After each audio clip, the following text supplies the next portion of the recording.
Hello दोस्तों, क्या हाल है। आज तारीख है 9 जुलाई, दिन है रविवार और हिंदू पंचांग के अनुसार तिथि आज सप्तमी। चलिए दोस्तों शुरू करते हैं देश और दुनिया की महत्वपूर्ण खबरें। अब मणिपुर के बाद पश्चिमी बंगाल में पंचायत चुनाव के दौरान हिंसा भड़क गई। इस हिंसा में बीते 24 घंटों में 15 लोगों की मौत हो गई। मरने वालों में 5 लोग ममता बनर्जी की पार्टी टीएमसी के कार्यकर्ता थे। इस हिंसा के दौरान कई इलाकों में बूथ लूटने, बैलेट पेपर फाड़ने, बैलेट पेपर को आग लगाने जैसी घटनाएं सामने आई हैं।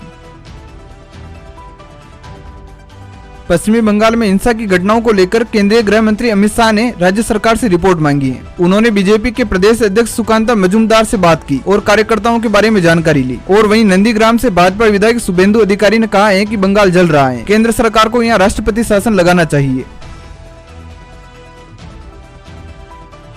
इसी खबर के क्रम में बात हिंसा की करे और मणिपुर का जिक्र ना करे तो ऐसा हो सकता है क्या। दोस्तों, मणिपुर में लगातार हिंसा जारी है। मणिपुर में बीते 24 घंटों में हिंसा की अलग अलग घटनाओं में पुलिस कमांडो समेत 4 लोगों की मौत हो गई। हाईकोर्ट ने इंटरनेट से बैन आंशिक रूप से हटाने के आदेश दे दिए हैं। गुजरात एटीएस के दस्ते ने कच्छ में पाकिस्तानी खुफिया एजेंसी आईएसआई के लिए जासूसी करने वाले नेटवर्क का खुलासा किया है। इस मामले में विशाल बढ़िया नाम के एक शख्स को गिरफ्तार किया है। सूत्रों के मुताबिक यह शख्स बीएसएफ की खुफिया जानकारी पाकिस्तान को भेजता था। देश के 8 राज्यों में बारिश के चलते बाढ़ जैसे हालात बन चुके हैं। इनमें असम, हिमाचल प्रदेश, उत्तराखंड, केरल, गोवा, कर्नाटक, नागालैंड के कई इलाके पानी में डूब गए हैं। भारतीय मौसम विभाग ने उत्तर भारत में अगले 5 दिनों में भारी बारिश की चेतावनी दी है। इसके चलते अमरनाथ यात्रा लगातार दूसरे दिन रोकी गई। हमारे एक साइंटिस्ट ने पाकिस्तानी महिला को दी मिसाइलों की जानकारी। डीआरडीओ साइंटिस्ट प्रदीप कुरुलकर ने पाकिस्तानी एजेंट को यह जानकारी दी। इसमें पता चला है कि उसने पाकिस्तानी एजेंट को ब्रह्मोस और अग्नि जैसी इंडियन मिसाइल सिस्टम की जानकारी शेयर की थी। धर्म के नाम पर पशु बलि को रोकने वाली याचिका को सुप्रीम कोर्ट ने खारिज की। इस याचिका में यह तर्क दिया गया है कि प्रत्येक नागरिक पर जीवित प्राणियों के प्रति दया रखना संवैधानिक दायित्व है। चंद्रयान 3 की उड़ान देखने के लिए इसरो ने अब आम लोगों को आमंत्रित किया है। अगर आप भी चंद्रयान 3 की लॉन्चिंग देखना चाहते हैं, आपकी स्क्रीन पर जो वेबसाइट दिख रही है उसके द्वारा आप पंजीकरण करवा सकते हैं और आप भी भारत के इस ऐतिहासिक क्षण के गवाह बन सकते हैं। अब सिनेमाघरों में सस्ती हो सकती है खाने पीने की चीजें। अब इसका फैसला जीएसटी काउंसिल मीटिंग में लिया जाएगा। यह मीटिंग 11 जुलाई को होने वाली है। इस मीटिंग में कैंसर की दवाइयां टैक्स फ्री होने की उम्मीद भी है। पीएम मोदी 8 जुलाई को राजस्थान के बीकानेर दौरे पर थे। पीएम मोदी का यह दौरा लोकसभा एवं विधानसभा चुनाव की दृष्टि से अति महत्वपूर्ण था। पीएम मोदी ने बीकानेर में एक जनसभा को संबोधित किया। पीएम मोदी ने इस जनसभा में क्या कुछ कहा, आप उन्हीं के मुंह से सुनिए। आज यहाँ बीकानेर और राजस्थान के लिए 24,000 करोड़ रुपए की विकास परियोजनाओं का लोकार्पण हुआ है। राजस्थान को कुछ ही महीने के भीतर में 2 आधुनिक 6 लेन एक्सप्रेसवे मिले हैं। फरवरी महीने में मैंने दिल्ली मुंबई एक्सप्रेस कॉरिडोर की उसके दिल्ली दौसा लालसोट सेक्शन का लोकार्पण किया था और आज यहां अमृतसर जामनगर एक्सप्रेसवे के 500 किलोमीटर सेक्शन को देश को समर्पित करने का सौभाग्य मिल रहा है।